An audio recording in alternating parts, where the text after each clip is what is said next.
For more anatomy related videos, please subscribe to my channel, Learn with Dr. Tanya Hashik.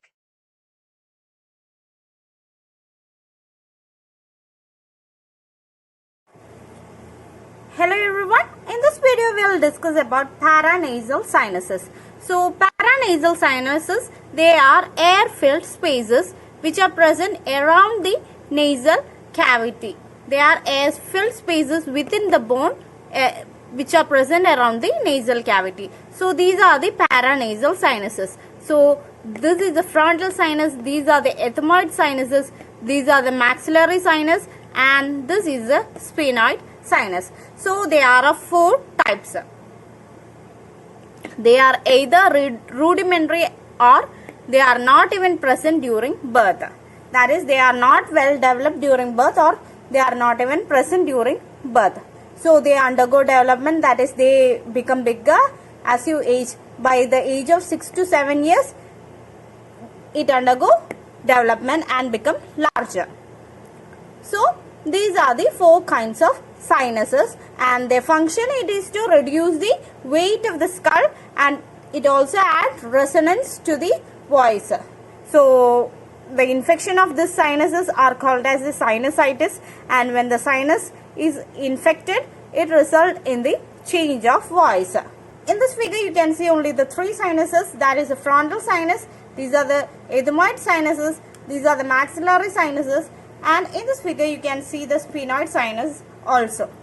So first we will discuss about the frontal sinus. So they are present deep to the superciliary arch. So in this figure you cannot see the superciliary arch, but it is present deep to the superciliary arch, and it extends upwards above the medial part of the eyebrow. So it extends upward towards the medial part of the eyebrow, and it also extends backwards towards the medial part of the roof of the orbit.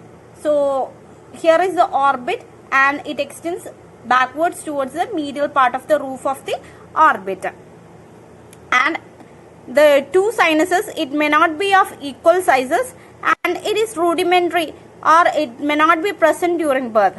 It developed by 6 to 7 years, and the size of the sinus, it is about height, width, etc. It is about 2.5 centimeter each. And the blood supply, it is through the supraorbital artery, and the venous drainage, it is into the supraorbital and also superior ophthalmic vein.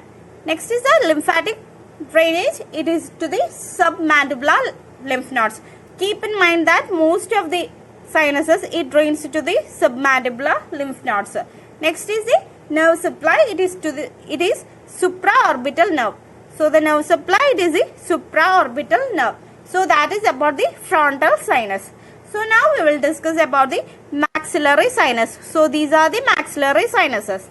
So they are of a pair, that is, they are two in number, and they are the biggest of the sinuses, and this sinus, it opens to the middle meatus. So the frontal sinus and also the maxillary sinus, it opens to the middle meatus of the lateral wall of the nose.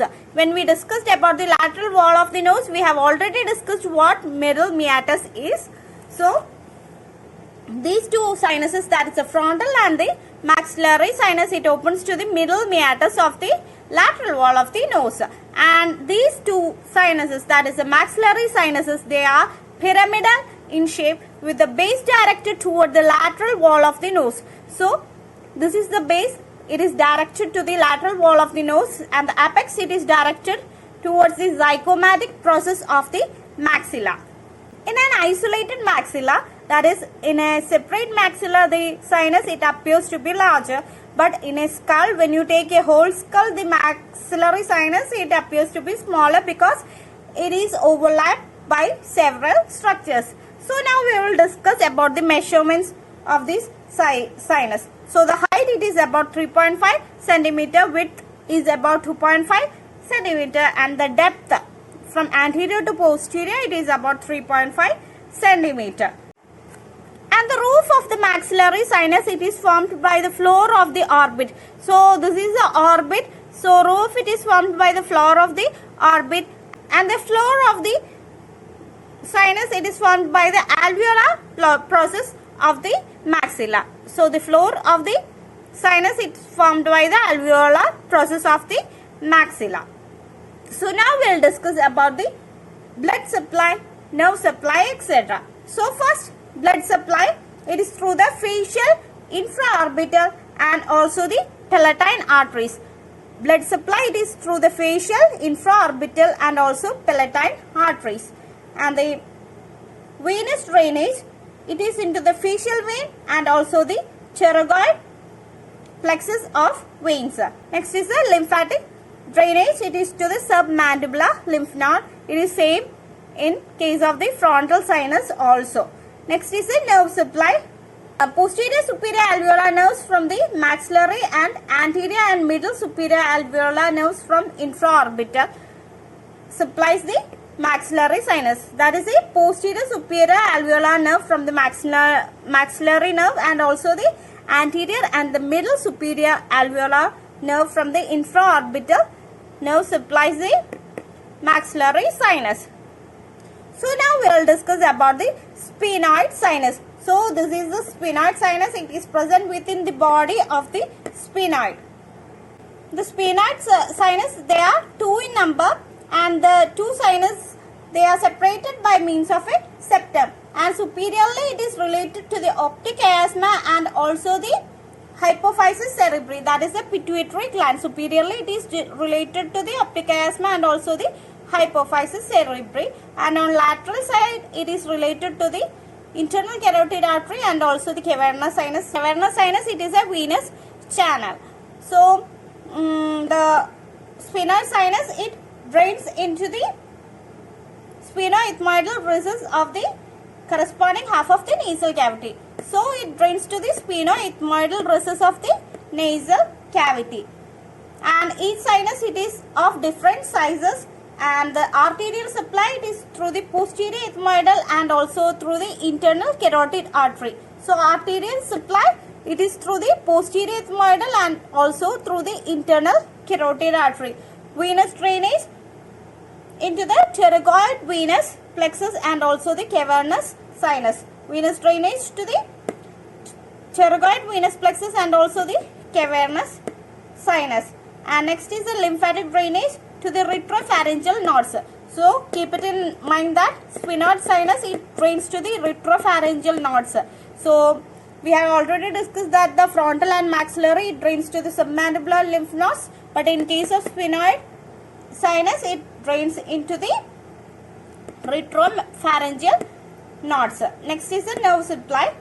It is by the posterior ethmoidal nerve and the orbital branch of the pterygopalatine ganglion. So nerve supply, it is through the posterior ethmoidal nerve and also the orbital branch of the pterygopalatine ganglion. So next is the ethmoidal sinus. So these are the ethmoidal sinus. They are numerous in number. So they are grouped into three. That is the anterior group, the middle group and also the posterior group.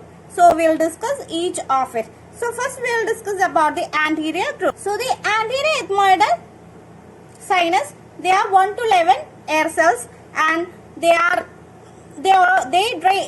drain into the middle meatus of the lateral wall of the nose. So anterior and the middle ethmoidal sinus, they opens to the middle meatus of the lateral wall of the nose. And the blood supply and nerves, it is the anterior ethmoidal nerves and also the vessels. Next is the lymphatic drainage, it is to the submandibular lymph nodes.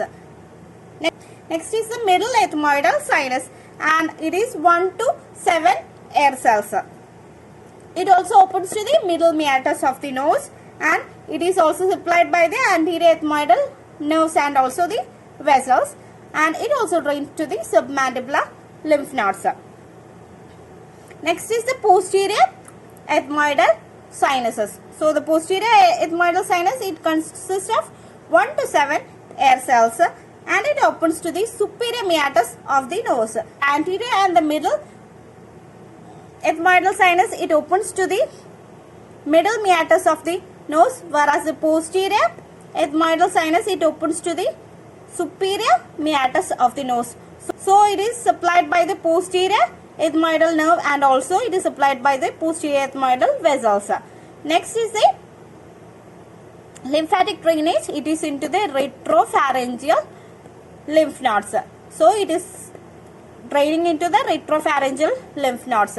So the anterior and the middle ethmoidal sinus, it drains to the submandibular lymph nodes, but the posterior ethmoidal sinus, it drains to the retropharyngeal lymph nodes.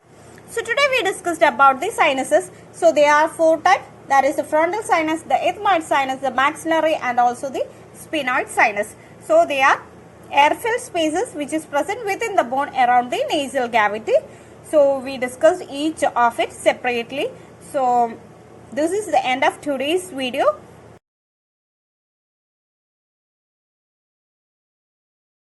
This is the end of today's video. For more videos, please subscribe to my channel and press the bell icon.